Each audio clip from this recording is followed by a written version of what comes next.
علیکم ورحمۃ اللہ وبرکاتہ۔ عربی سوم کی نماز میں آپ حضرات کا استقبال۔ آپ حضرات انشاءاللہ اس سال بھی محنت سے پڑھیں گے اور ایک بہترین مقام حاصل کریں گے طلب علم کی دنیا میں۔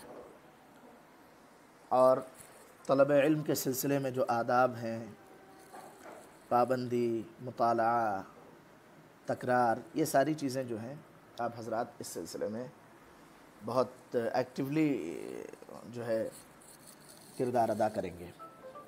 یہ جو کتاب آپ حضرات کے سامنے ہے، یہ کتاب عربی زبان و ادب کی بڑی معروف اور مشہور کتاب ہے۔ اس کتاب کے مصنف دارالعلوم دیوبند کے سابق استاذ اور شیخ الادب والفقہ حضرت مولانا محمد اعزاز علی صاحب رحمہ اللہ کی لکھی ہے۔ ایک مدت سے یہ مدارس عربیہ میں داخل نصاب ہے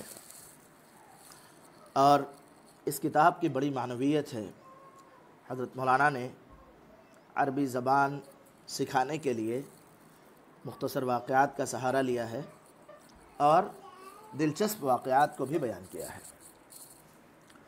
یہ کتاب فن ادب میں ہے اور ادب کہتے ہیں ادوب ادبن، باب کرما سے ادیب ہونے کے معنی میں، باسلیقہ ہونا۔ پھر اس کے اور مشتقات ہیں۔ عربی زبان و ادب کا موضوع کچھ لوگ کہتے ہیں کوئی موضوع نہیں، ابن خلدون نے یہی بات کہی ہے، لیکن کچھ لوگوں کا کہنا نہیں، نظم و نثر اس کتاب کا موضوع ہے۔ اور اس کتاب کا مقصد ہے یا فن ادب کا مقصد ہے نثر و نظم کی بہتری، هو الاجادۃ فی النظم والنثر۔ یہ کتاب آپ حضرات توجہ سے پڑھیں گے تو انشاءاللہ بہت نفع بخش ثابت ہوگی۔ کتاب شروع کرتے ہیں۔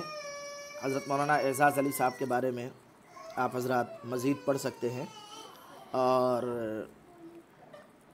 جب بھی آپ دارالعلوم جائیں یا کوئی اور کتاب عربی ادب کی دیکھیں تو یا دارالعلوم کی تاریخ دیکھیں گے تو اس میں حضرت مولانا اعزاز علی صاحب رحمۃ اللہ علیہ کا نام بڑے جلی حرفوں میں ملے گا آپ کو۔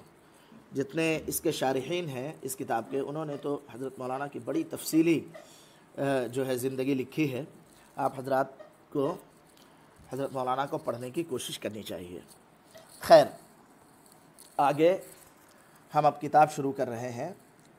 اس کتاب کا مقدمہ ذرا طویل ہے اور ذرا مشکل بہت ہے، اس لیے ہم اس کو آپ کو آن لائن کے بجائے جب سامنے آئیں گے تب آپ کو ہم پڑھائیں گے۔ تب تک کے لیے ہم باب اول جو اصل کتاب ہے، اصل کتاب سے ہم اس کتاب کا سبق شروع کر رہے ہیں۔ چلیے پہلے عبارت پڑھتا ہوں میں۔ الباب الاول فی النثر، السیف بالساعد لا الساعد بالسیف۔ قال العتبی بعث عمر بن الخطاب رضی اللہ عنہ الى عمرو بن معدی کریب ان يبعث الیہ بسیفہ المعروف بالصمصامة، فبعث به إليه فلما ضرب به وجده دون ما كان يبلغه عنه، فكتب إليه في ذلك فرد عليه إنما بعثت إلى أمير المؤمنين بالسيف ولم أبعث بالساعد الذي يضرب به۔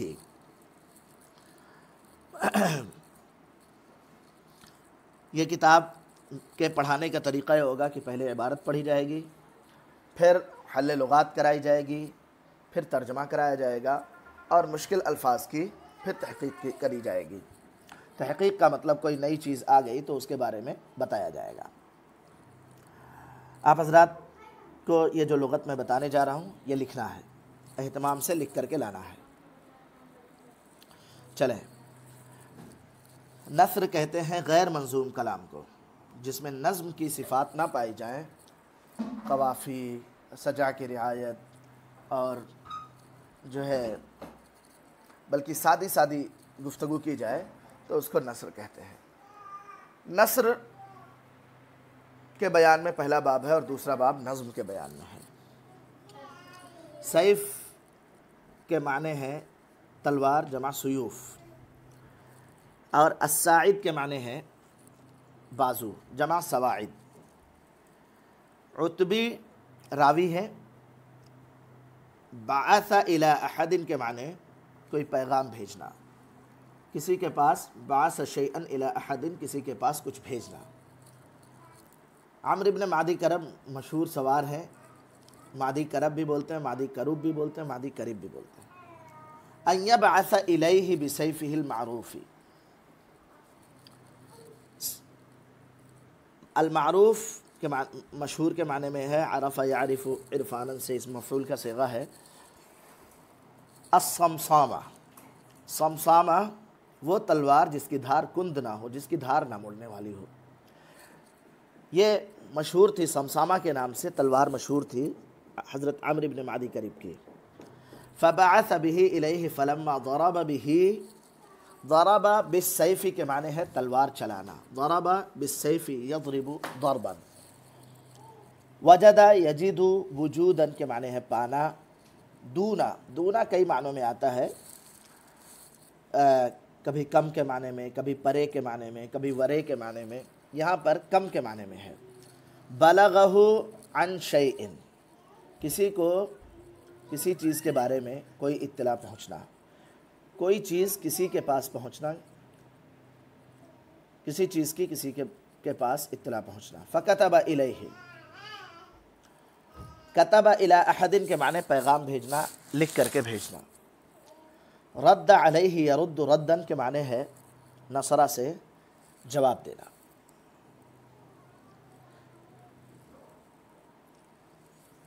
ترجمہ دیکھیے۔ الباب الاول فی النثر، پہلا باب نثر کے بیان میں ہے۔ السیف بالساعد، تلوار کا کمال بازو سے ہے، نہ کہ بازو کا کمال تلوار سے ہے۔ یعنی تلوار کیسی بھی ہو، چلانے والا دمدار ہوگا تو تلوار دمدار چلے گی، اور جو ہے بازو کو تلوار سے نہیں پہچانا جاتا کہ بہت اچھی تلوار کسی کمزور بازو میں دے دی جائے تو ظاہر ہے کہ وہ نہیں چلا پائے گا۔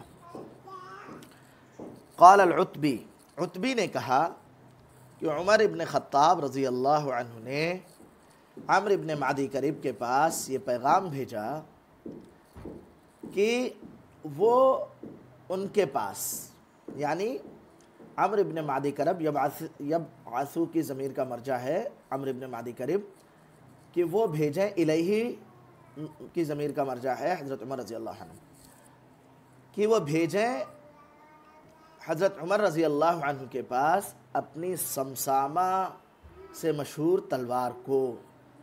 اب سے ترجمہ دیکھیں۔ عمر ابن خطاب رضی اللہ عنہ نے عمرو ابن معدی کریب کو یہ پیغام بھیجا کہ وہ ان کے پاس اپنی صمصامہ نامی تلوار بھیجیں، اپنی صمصامہ نامی مشہور تلوار بھیجیں۔ فبعث به الیہ، تو عمرو ابن معدی کریب نے اس تلوار کو ان کے پاس بھیجا۔ بہی کی ضمیر کا مرجع ہے تلوار سیف، اور الیہ کا مطلب ہے عمر رضی اللہ عنہ۔ بعثہ کے فاعل کی ضمیر کا مرجع ہے حضرت عمرو ابن معدی کریب، تو انہوں نے اس تلوار کو حضرت عمر رضی اللہ عنہ کے پاس بھیجا۔ فلما ضرب به، تو جب عمر رضی اللہ عنہ نے اس تلوار کو چلایا، وجدہ دون ما کان یبلغہ عنہ، تو اس تلوار کو اس اطلاع سے، اس خبر سے کمتر پایا جو ان کو اس تلوار کے بارے میں پہنچتی تھی۔ یبلغہ کی ضمیر کا مرجع ہے، یبلغ فاعل کی ضمیر کا ما، اور ہو ضمیر کا مرجع ہے عمر رضی اللہ عنہ، عنہ کی ضمیر کا مرجع ہے حضرت بلکہ سیف۔ تو جب عمر رضی اللہ عنہ نے اس تلوار کو چلایا، فلما ضرب به وجدہ دون ما کان یبلغہ عنہ، تو اس کو اس خبر سے کمتر پایا، اس اطلاع سے کمتر پایا جو ان کو اس کے بارے میں پہنچی تھی۔ فکتب الیہ فی ذلک، تو عمر رضی اللہ عنہ نے عمرو ابن معدی کریب کے پاس اس کے بارے میں لکھا کہ جو ہے یہ کیسی تلوار ہے بڑا نام ہے لیکن کوئی خاص تلوار تو ہے نہیں. فرد علیہ، تو عمرو ابن معدی کریم نے حضرت عمر کو جواب دیا انما بعثت الى امیر المؤمنین بالسیف، کہ میں نے امیر المؤمنین کے پاس تلوار ہی بھیجا ہے. ہی کہاں سے لا رہا ہوں؟ انما سے. میں نے امیر المؤمنین کے پاس تلوار ہی بھیجا ہے، اور میں نے وہ بازو نہیں بھیجا جس سے اس تلوار کو چلایا جاتا ہے. تو یہ بڑی اہم عبارت ہے، آپ حضرات کو یہ پڑھنا ہے، یاد کرنا ہے، لغات لکھنا ہے، لکھ کر کے ہم کو فوٹو بھیجنا ہے پرسنل پہ. ٹھیک ہے؟ آپ حضرات محنت سے اس کو پڑھیں اور روزانہ اچھے سے آگے دو چیزوں کا مطالعہ کر کے آئیں. انشاءاللہ کل سے باقاعدہ سبق رہے گا، اور اسی طریقے سے ہم ویڈیو بھیجیں گے آپ حضرات کو تاکہ آسانی ہو سننے میں. السلام علیکم ورحمۃ اللہ وبرکاتہ.